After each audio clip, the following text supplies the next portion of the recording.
miarabantsika zay mahita ny vidéo indray androany hianatra kely an'izay rythmique zay tsika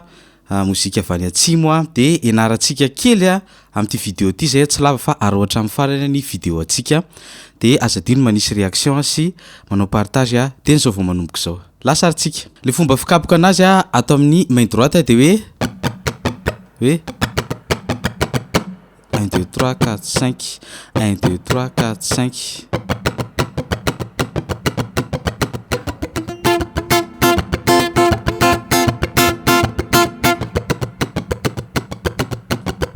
Ohatray zany izy 1 2 3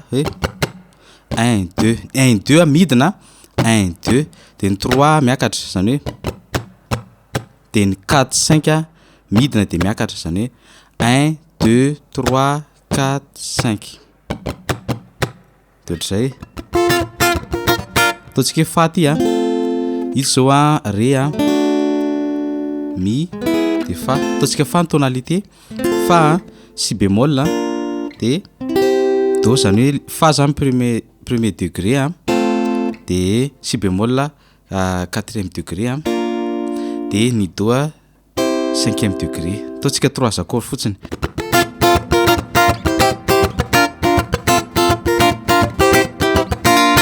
de le fa asitsika octave nito do ito de aveo si bémol de asina an'ity mélodie ity de ny do ndray asitsika an'ity zany hoe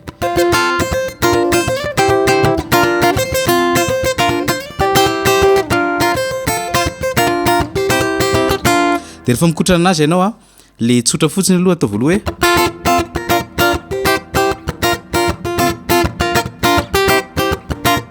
de rehefa ohatran'io le accord de tsy kitihana zany ny 6e sy ny 5e corde zany fa tonga de 4 3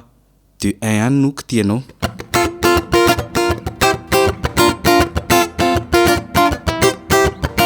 tambatra amizay